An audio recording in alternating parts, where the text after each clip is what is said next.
Hello guys, good morning muna dyan at good evening rito.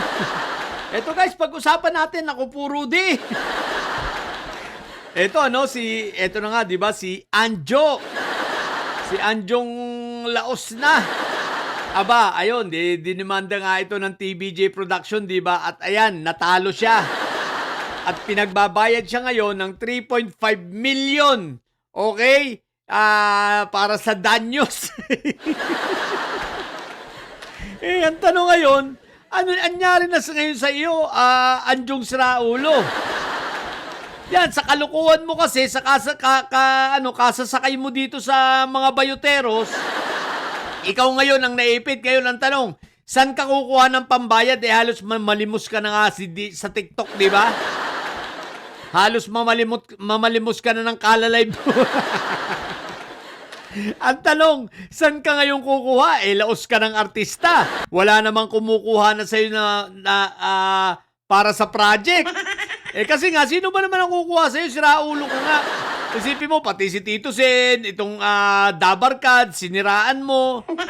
Mga tao na dapat makatulong din sa'yo. At mga nakatulong nung una, mga binalahura mo.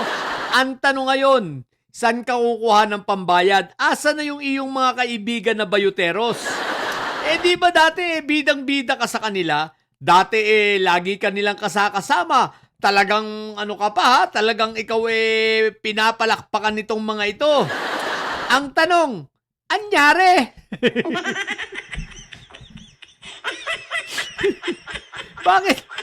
Bakit nawala?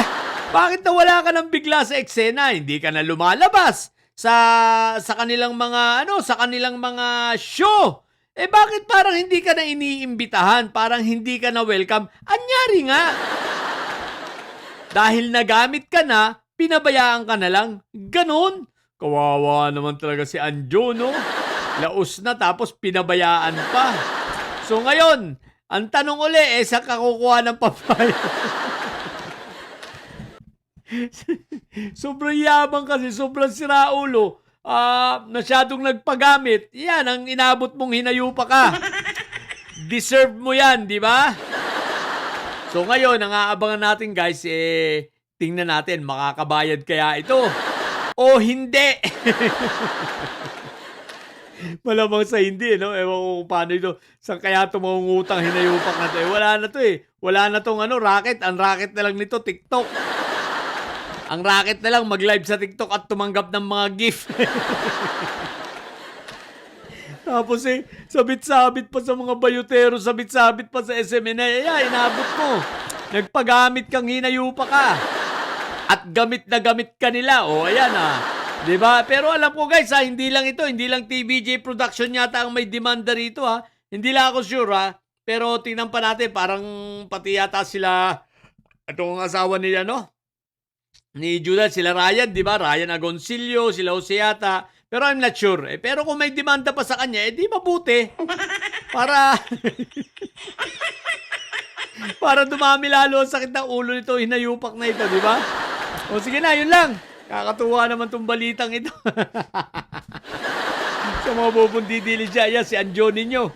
Magbabayad na, may utang ng 3.5 million. Talo sa kaso. Matili kayo mo bobot may side, subukan may side. Laging high blood. Bye!